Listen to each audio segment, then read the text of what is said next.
Take Shepherd first, James Shepherd.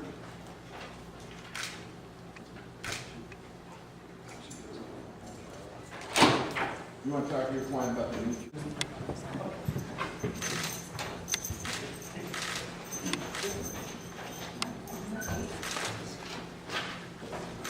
Jones.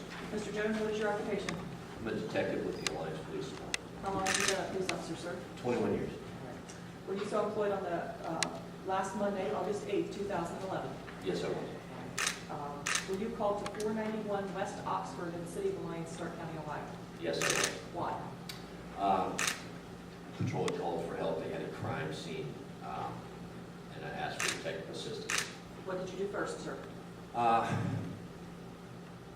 Arrived there, began taking photos as I approached the house. Appeared to be, whatever it was serious. I wasn't aware completely of what the situation was until I'd been there a few minutes. What were you taking photos of, sir? Exterior of the house, establishment shots. It's obviously going to be a crime scene, so that was my first thought. All right, what did you do after that? Walked into the house, my attention was called to the garage area of the house. Is that where you went first? Yes, as I walked through the house, I was photographing and was walked out to the back to the garage and met with other officers. What did you find in the garage? The body of a white female. Was this body alive? No. What did you do after finding this body, sir?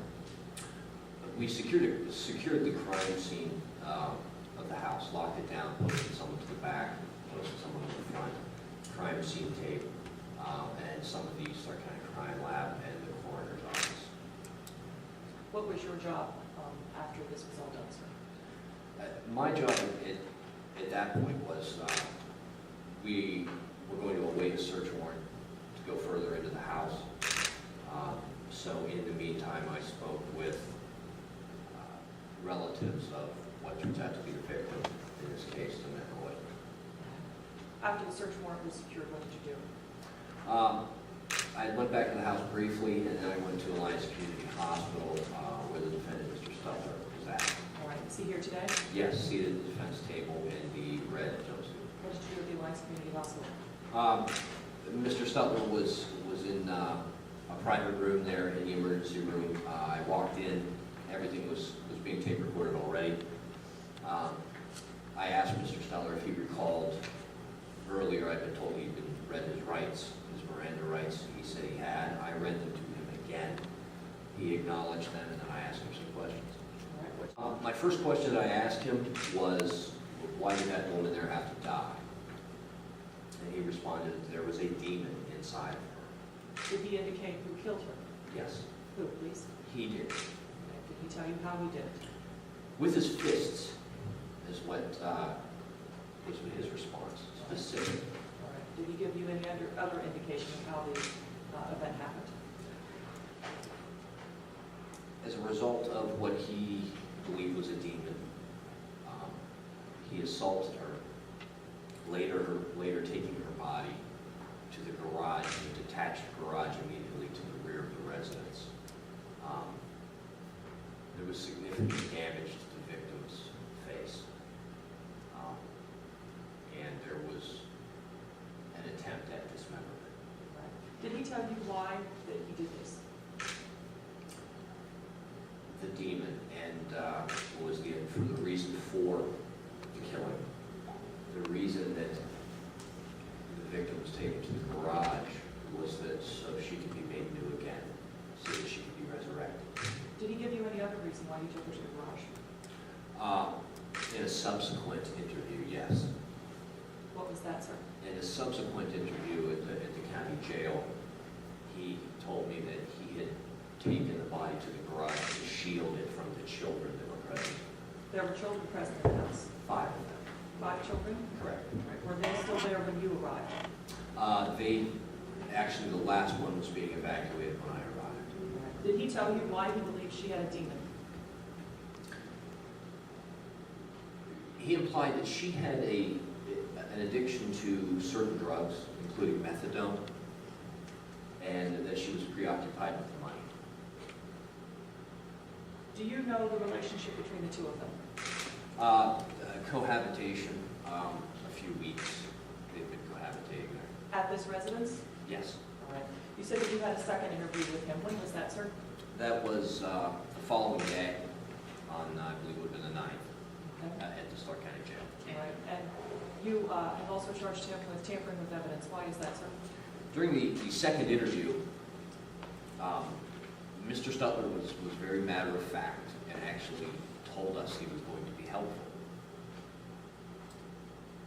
During that interview, he said that he had struck Danette in the face multiple times with what he described as a cold steel walking stick. A cold steel walking stick is a commercial product that it literally is a walking stick, but it doubles as a self-defense tool. The head of it is similar to a golf club, where your hand would go. He said he had discarded it under the bridge at the Parkway Ponds, which are at Cambridge and Parkway. Detective Minnick and I, after that interview, went there and essentially found it exactly where he told us. Did he tell you when he discarded that?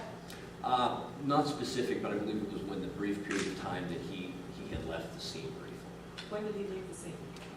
After the initial murder, he had left the scene when the human Jeremy took over and he fled. He turned around and came back when he realized that he had done nothing wrong. Do you know what? You said that he had been taken to the hospital? Correct. That was before him going to any police station or the sheriff's department or anything like Correct. that, correct? Why was he taken to the hospital? Excuse me. My understanding is the officers, when they found him, he was bloody.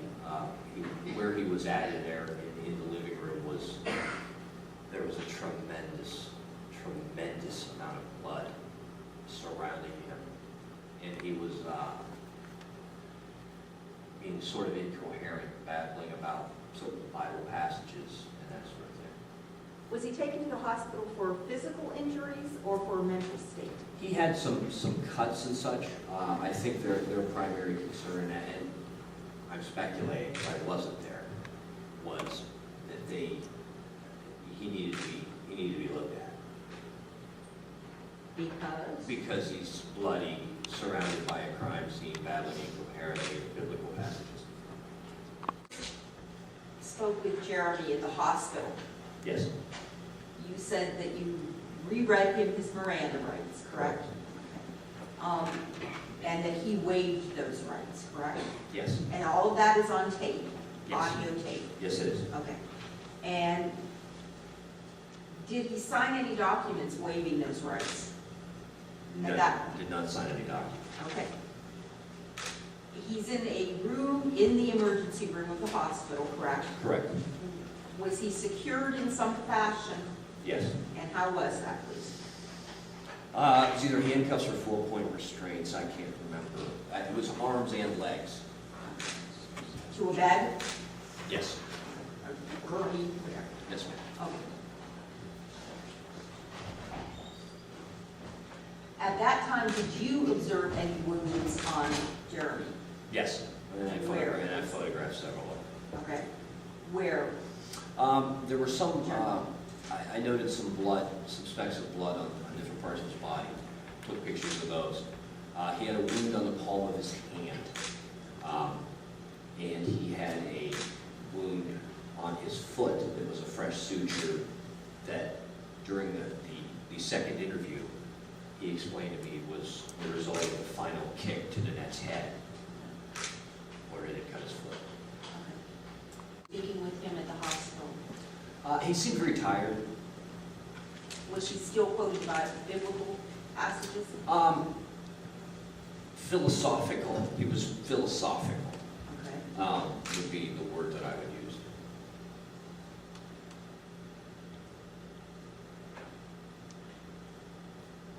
Did he appear to be aware of his surroundings? Yes. Okay. How long did that interview last, approximately? It was relatively brief, probably approximately 20 minutes, something like that. All right. Did he tell you what happened in that interview? Yes.